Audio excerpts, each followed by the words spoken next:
Mr. Chair, Sandali po, yes or no lang. hindi ko sir masagot na yes or no. Okay, hindi tanongin kita. Did you formally endorse them to the BID?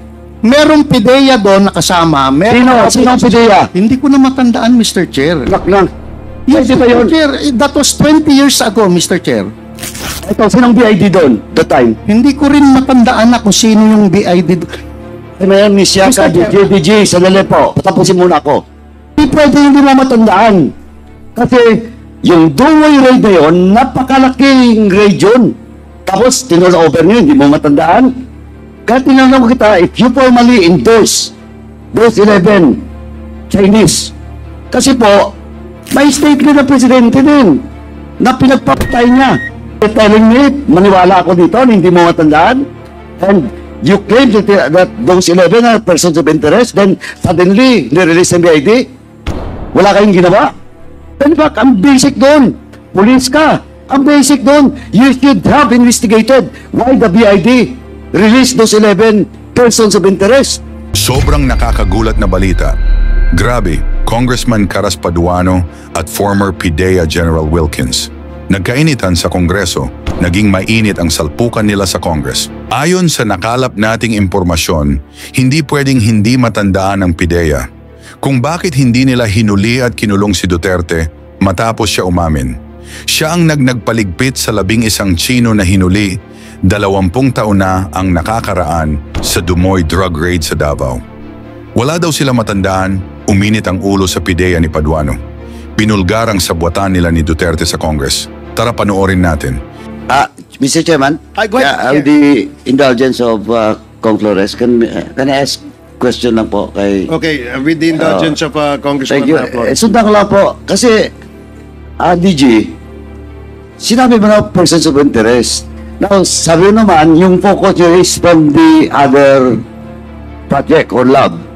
But still, kung pwede naman yun, the following day, because those 11 persons of interest with regards to drugs, di ba?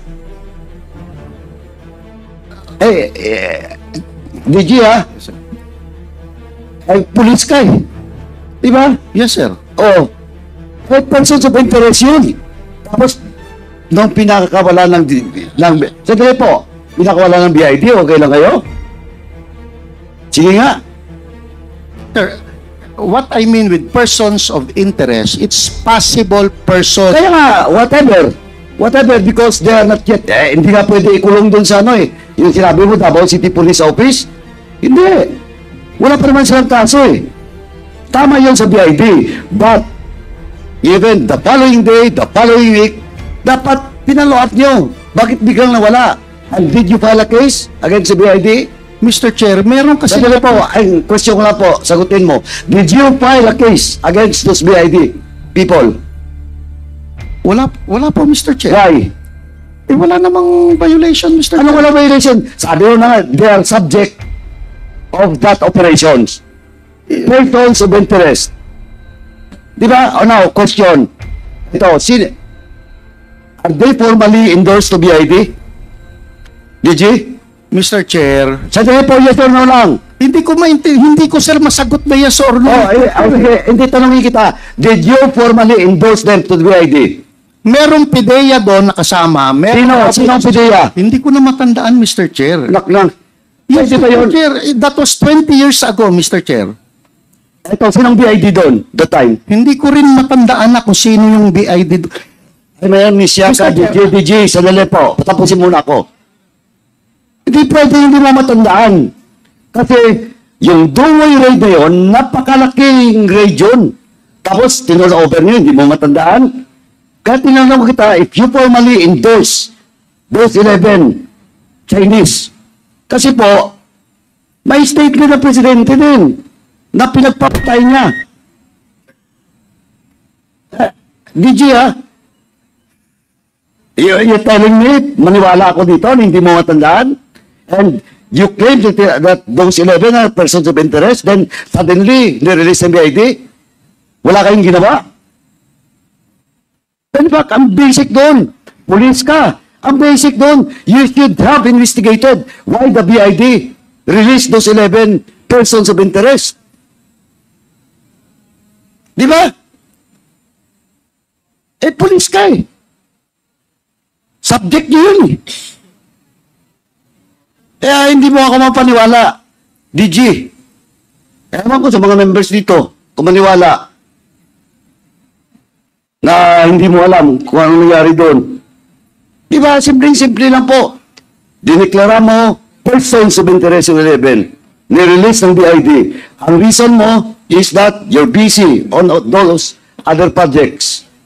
Eh, the day after, a week after, di ba? Hindi naman tayo dito, hindi ako police, pero marunong din ako mag-imbestiga. At kung ako nandun, kung talagang tunay na trabaho mong trabaho natin, hindi ko hayaan yun na makawala. Without doing deeper investigation that 11. Eh ngayon, yung reason mo, hindi mo matandaan. O BID, nandito ba ang BID? Earlier, they were here, Your Honor. Mr. Chairman, can we direct the BID? Nandiyan naman po yung PETSA. Nung Dumoy raid, can we direct the BID? Who are those officials of the BID Mr. Chair, in Davao? Okay. Comsec, please coordinate with BID. Para magkaalaman. Baka mamaya yung BID na yun. Okay. Congressman Acop, with the indulgence of Congressman Paduano. Thank you, Mr. Chairman. Mr. Chair. And the indulgence of Congressman Flores. Yes. Of course, I will yield to Sorry, Chairman Your Honor. Acop, of course. Para lang ito yung information kasi hinahanap ni Honorable Paduano kung sino ang BID noon eh. We have here Police Superintendent Winnie Kidato who was then the BID head. Hindi po ba? Good afternoon. On record na nasa akin. Good afternoon, Mr. Chair, Your Honors. I was then detailed with the Bureau of Immigration at that time. But I'm not the head, Your Honor. Oh, are you familiar with that case? Yes, Your Sir? Honor. Oh, so what happened with that 11? That was turned over to you. They were not turned over to me, Your Honor. No, to the BID, to the Bureau. Yun yung claim niya, no eh. Do you confirm that there are 11 Chinese personality that was endorsed to you? Your Honor, I was assigned in the main office of the Bureau of So Immigration. you're not familiar with that case? I'm familiar because I was called at that time by our commissioner, Commissioner Alipio Fernandez, to go to Davao. So that was on the, he called me up on the 31st of December to go to Davao. And I said, sir, I'm very sorry because I cannot buy any more tickets. The planes are already full. So may I go the following morning? So yung kinabukasan po, pumunta po ako doon. Yun po sa invitation na rin ng PNP para magkakasama-sama raw po, merong representative doon ng immigration. Kasi nandun nga po yung mga top brasses. Nandun po yung AFP, nandun po yung PNP, nandun po sa Jalaglipay, at marami pa pong iba. So, I'm representing BID at that time. Nung nadatnan ko po sila, kumpleto na po ang kanilang yung I arrived at around 9 o'clock in the morning, between 9 and 10, Your Honor. Kasama ko po yung mga sila Jalaglipay. Magkakasama po kami doon. Mr. Chairman. Yes, Congressman Acop, please proceed. I have here a copy of the logbook of PDEA 11, 2004.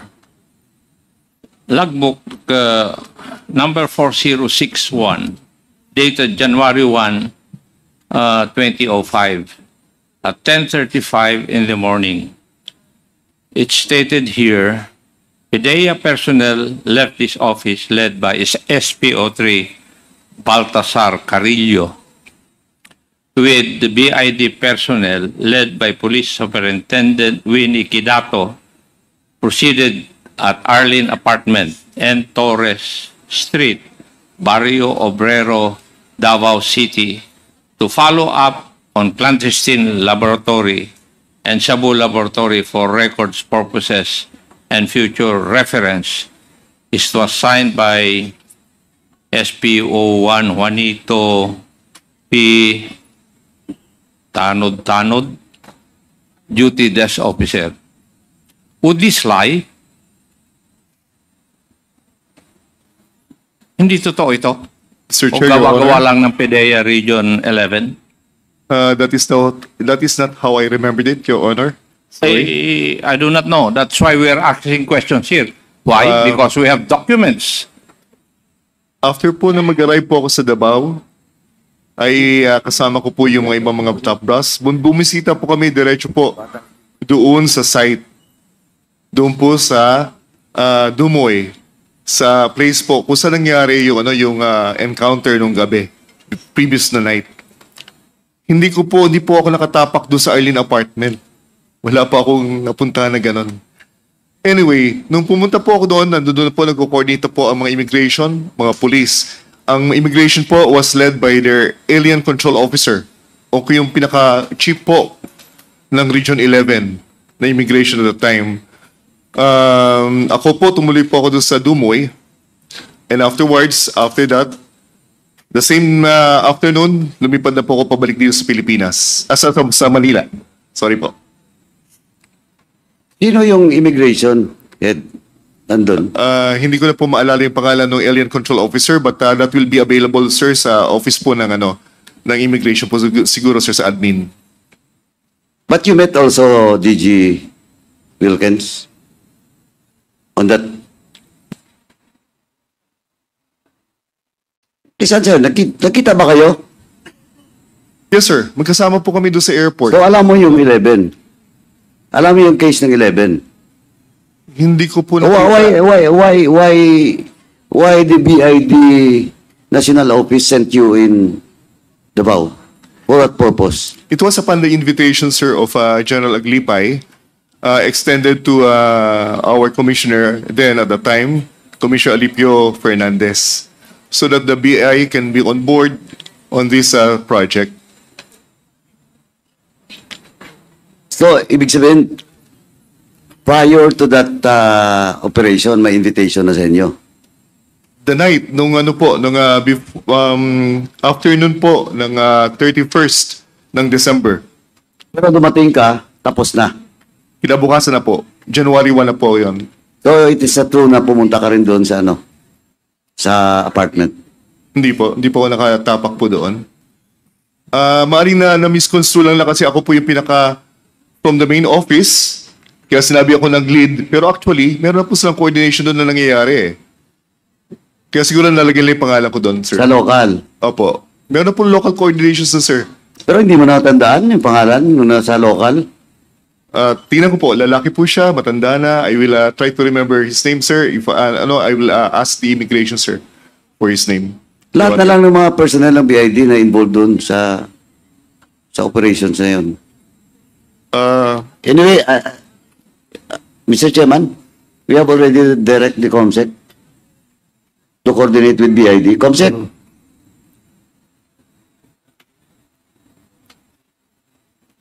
COMSEC? Yung sa BID po, please coordinate. Makuha natin lahat ng pangalan tapos imbitahan natin the next hearing. Thank you, Chairman. Thank you, Congressman Paduano. Congressman Flores, please proceed. Thank you, Mr. Chair. The DG Wilkins, sir, last na lang po, a few more questions lang about that Dumoy raid po. Di ba all 6 Chinese nationals were killed in the Dumoy laboratory? Come again, Mr. Chair. Yung 6 na Chinese nationals were killed in the Dumoy laboratory. Tama Yes, ba? Mr. Chair. I saw that picture na parang they were found in different areas of the laboratory. Correct? Come again, Mr. They Chair. were found in the different areas of the laboratory, meaning hindi sila isang room lang. Hiwa-hiwala yun. Yeah. Sa ilalim yon, sa first floor yon, Mr. Chair. Hiwa-hiwalay, di ba? Hiwa-hiwala yun, Mr. Chair. And their death was a result of nanlaban. Yes, Mr. Chair. How many firearms were recovered from that area? 3 o 4, Mr. Chair. I cannot remember. How can that be, DG, if 3 or 4 lang yung firearms tapos 6 yung pinatay na nanlaban? Paano yan? Mr. Chair, yung pinaka-dulo, kasi nagkabarila na. Yes, sir. Pinakamahirap, Mr. Chair, yung magkabarilan sa loob ng clandestine laboratory dahil may hydrodegenator yon. Okay. Sasabog yon, Mr. Chair. All right. So, After that, kinlear yung area. Yung isang AIDSOT, Mr. Chair, pumunta sa pinakadulo ng laboratory. HSOT is what? I'm sorry. AIDSOT is Anti-Illegal Drug Special Operations Task Force under Colonel Asierto. Okay. So, wala siyang body.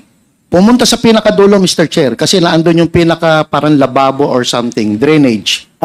Mr. Chair, may bigla sumulpot na isang inchik doon. Talagang sinakal yung AIDSOT. That was the 6th Chinese national that was killed. Talagang yung AIDSOT na naandun, So, Mr. Chair, is talaga, walang baril yun, Mr. Chair. Unarmed but was fighting. Pero yeah. talagang, Mr. Chair, kasi yung mga tao na anim doon, ay talagang grabe sa droga. Yung talagang, Ay. yung water pipe nila, Mr. Chair, usually water pipe, maliit lang. Yung water pipe nila, Mr. Chair, nasa nasa mineral water. Ganon sila kabigat sa droga during that time. So I just wanted that clarified because I remember na iyan nga, ilan lang yung firearms na recover and that there were more persons who died compared to the firearms that were recovered in that area. So that's why I asked about it. Yes, Mr. Chair. So again, Pidea, can we act on my request kanina na compare natin yung fingerprints based on the case file of that Alan Lim in Cavite? Yes, Mr. Chair. And can we do it as soon as possible para at least Yes, sir, tuntukan we'll natin submit it. tong identity ng person na to? Ha? Yes, Mr. Chair. Okay, thank you, Mr. Chair. Thank you, Very Congressman quick, Mr. Flores. Chair. Yes, Congresswoman Luistro. Mr. Quedato, sabi niyo po kanina magkasama kayo ni DG Wilkins Villanueva sa airport. Ano pong petsa at oras ito? Paglapag po namin, nandun na po sila. So What time around is that? it's between 9:30 and 10 o'clock. Your Honor. Would you know why nandun si DG Villanueva? Nandun po nagsama-sama po dumating kasi ma'am yung mga top brass na sinasabi po niya. Ako naman po nagre-represent ako ng Bureau of Immigration, si Congressman Alipio Fernandez. So nandun din po kami. And afterwards, sabay-sabay po kami pumunta doon po sa Dumoy, doon po sa laboratory na kung saan nangyari noong previous night yung sinasabing parang enkwentro. Would you confirm kung ang dahilan kung bakit dumating itong top officials is because of the Dumoy Yes, ma'am. operation? Yes, That is ma'am. the reason. So Yes. I suppose as well, Mr. Quedato, that during that time, nagkaroon din po kayo ng briefing coming from DG Villanueva, being the one in charge of the operation. Tapos dumating po yung mga key officials. Tama po ba? Hindi po. Nauna po kasi sila General Aglipay at iba po pong top brass. Nahuli po ako. So, ang naabutan ko lang po yun, yung middle ng parang usapan kung ano nangyari nung previous night. In other words, Mr. Quedato, aside from DG Villanueva, sino pa po ang present among the key officials when you arrive at the airport? Ang naalala ko po doon, si Colonel Asierto, Wilkins, si previous Chief of Staff, AFP, Carlos, at mas naalala ko si ma'am yung aking unit na PNP si General Aglipay po. Kasi siya nag-imbita po sa amin. And of course, you are aware that the reason why you were sent to Davao is because of the Dumoy operation. Tama po ba? Yes, Your Honor. Did you bother to ask for update, briefing from the PIDEA? It was happening at the time when I arrived, ma'am. They were And- doing the briefings. Was it mentioned during the briefing that there were 11 Chinese nationals who were turned over to the Bureau of Immigration? Wala po, ma'am. Wala po noon. Don't you find Ang sabi lang po sa amin doon, ma'am, there will be another operations. Nakikipag-coordinate po yung PIDEA with the local BI office doon sa Davao at Don't the you time. find it strange, Mr. Quedato? Na ano po, The ma'am? reason why the Bureau of Immigration, you were sent to Davao, is because there were foreign nationals who were apprehended and allegedly were turned over to the Bureau of Immigration of Davao City. Don't you find it strange na hindi po kayo in-update ni Director General Villanueva about that turned over that happened just a night ago, a day ago? Ma'am, allow me to explain, Your Honor. Nalaman ko lang po na meron pong nangyayaring mga iba pang operations. Nung nandoon na po ako doon sa Dumoy, na sinasabi nila simultaneously meron po silang ini-implement na parang check doon sa other side naman po, doon sa parang apartment. But I have not set foot over there, ma'am. Mr. Kidato, you mentioned a while ago that they conducted a briefing when you arrived. Yes, ma'am. Informal po. And I believe that this is one salient incident which transpired during that Dumoy operation. And the reason why BI is being represented during this time is because it involves foreign nationals. Tama po ba? Yes, ma'am. You were informed that there were 6 killed Chinese nationals. Doon po nakafocus, ma'am, yung Yes, briefing. but why were you not informed that there were 11 Chinese nationals who were turned over alive to the Bureau of Immigration? Later ko na lang po nalaman yun, ma'am, ng bandang hapon na po. From whom? Was it an official information? Yes, ma'am. From General Wilkins, Colonel Wilkins. With all due respect, I find it somewhat like a selective briefing. You were briefed about those who were killed, but you were not briefed at all officially with respect to the 11 turned over alive to the Bureau of Immigration. As I understand from the briefing that he was saying a while ago, ginawa yata po kailang operations sa Arlene. Nung kami nandoon pa yata sa Dumoy, while we were visiting Dumoy, and I had no information about that, kung ilan na nahuhuli o may hinuhuli ba, ma'am. Yun lang po. You arrive at around 9 o'clock? Is that what you said? At around between 9:30 and 10 o'clock, ma'am. 9:30 and 10 o'clock of January 1. Yes, ma'am. DG Villanueva, anong oras at petsa nyo po ba tinurn over itong 11 Chinese nationals sa Bureau of Immigration?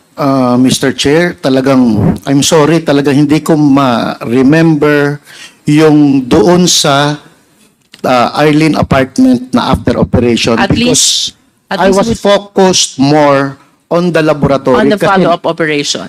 I understand. I Aside heard from you. follow-up, Mr. Chair, is nagdatingan kasi doon, yung briefing na kinakandak ko sa airport, Mr. Chair, is that ito yung kinikwento ko yung operation sa Dumoy. It's not really kung ano pa yung mga operation na andyan.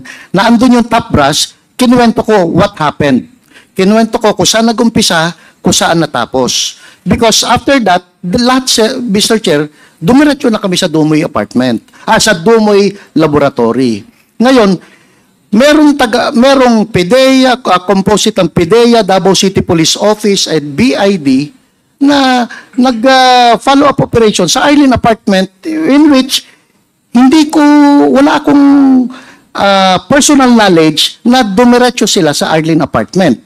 Ang ano lang is follow-up. Because I'm more focused doon sa mga VIPs na naandun na to brief them on where dito saan ang enkwentro, itong machine na to, para saan ito, because naandun lahat, Mr. Chair. Naandun si late Secretary Reyes, naandun si General Aglipay, naandun si DG, General De if I Leon. may interrupt. I understand that from your own testimony and that of Mr. Kidato, the reason why these key officials arrive in Davao is because of the Dumoy operation. Tama po ba? Yes, Mr. Chair. Would you not agree with me that the apprehension of the 11 Chinese nationals, if not part, is a follow-through of the Dumoy operation? Yes or no? That is post-operation investigation. In other words, it's a follow-through of the Dumoy operation. Don't you find it yes, significant to include it in the briefing to the top officials who arrived for the purpose of that Dumoy operation? I was not aware of that post. I just ordered SPO for Carillo, o anuhan yan, balikan nyo yan. But I was not aware during that time na magpa-follow up na pala sila during that time na nag-aasikaso ako ng mga VIPs on that following day. Are you trying to tell us, DG Villanueva, that when these key officials arrive, Wala pang na-apprehend na 11 Chinese Wala nationals? pa, Mr. Chair. Wala pa po. Ang focus ko nun is ayusin sila dahil pumunta sila not because of this Chinese na inapprehend but because of the Dumoy anti-clandestine laboratory operation. I just want to share that based on the testimony of Colonel Las Cañas, these 11 Chinese nationals were brought to him by a police officer on the night of December 31. And that is the night before the supposed arrival and briefing that you are referring to. Well, I'm not preempting the truth, DG Villanueva. I am just trying to reconcile Yes. the facts that we are eliciting from this Quadcom hearing. Nevertheless, Mr. Chair, I just want to add to the request of the Honorable Kit Flores. I recall that during the previous hearings, Rose Nono Lin shared with us the Chinese passport of Alan Lim. So I wish to believe that in his previous so many travels, when going through the Bureau of Immigration, he's presenting and using these Chinese passports. And I believe that most of the passports, if not all, bear the thumbprint or thumb mark of the bearer of the passport. Since we have opted to go for forensic evidence as raised and recommended by the Honorable Flores, I respectfully move, Mr. Chair, that we solicit the help of the NBI to make the necessary examination of the thumb mark appearing in the police report during the Cavite operation of Alan Lim, vis-a-vis the thumb mark that is appearing in the Chinese passport, which I believe is in the records of the Bureau of Immigration already. So move, Mr. Chair. There is a motion to direct the NBI to examine the thumbprints of Mr. Alan Lim in order to determine whether Alan Lim and Mr. Lin Wei Xiong is one and the same person. Is that correct? So, any second? A second, Mr. Chair. Duly seconded. Any objections? Hearing none, the motion is carried. Ngayon, ikaw, bilang Pilipino, ano ang masasabi mo at reaksyon sa balitang ito? Mag-iwan ka ng komento sa ibaba at atin pong babasahin isa-isa.